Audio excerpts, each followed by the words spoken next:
Méditation du 13 février, avec ou sans le Christ. Je vous ai parlé ainsi pour que vous ayez la paix en moi. Vous aurez des tribulations dans le monde, mais prenez courage. Moi, j'ai vaincu le monde. Jean 16, verset 33, version Colombe. Beaucoup de choses sont impossibles à l'être humain. Par exemple, voler sans l'aide de moyens mécaniques ou électroniques, voyager dans d'autres galaxies, contrôler le temps, éradiquer la mort et la souffrance. Ce verset nous permet de déduire une autre chose, vaincre le monde. Quand le Seigneur parle du monde dans ce contexte, il ne s'agit pas d'un affrontement physique contre un continent ou un pays, mais plutôt contre toute activité pécheresse. C'est aussi un appel à préserver un esprit pur et saint, libre de toute souillure, à ne laisser de place à aucune chose de souffrance, d'inconfort ou d'altération du bien-être. En revanche, si l'on considère que l'être humain pêche en acte, en parole et en pensée et qu'il est confronté au défi de toutes sortes de maladies, d'anxiété ou de désespoir, l'objectif de garder un esprit pur et paisible 365 jours par an, toute sa vie jusqu'à la mort devient une impossibilité.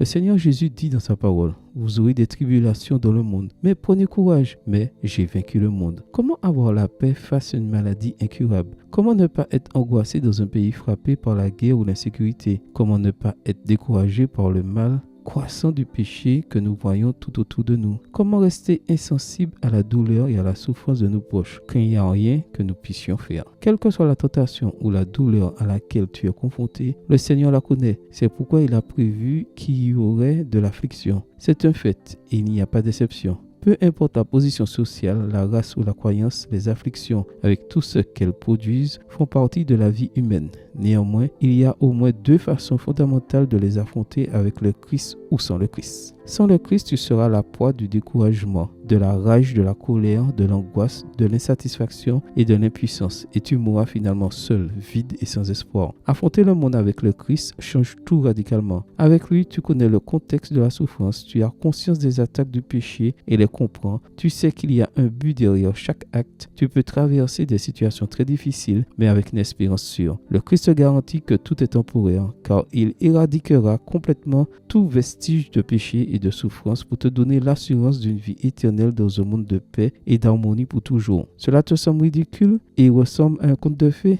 Essaye, viens à Jésus et rencontre-le, car il a déjà vaincu le monde. Je peux t'assurer sans crainte d'être contredit que ta vie changera radicalement au point où tu deviendras une personne différente. Veux-tu essayer? Rappelle-toi aujourd'hui, tout est par sa grâce. Amen. Bonne journée à vous et que le Seigneur vous bénisse.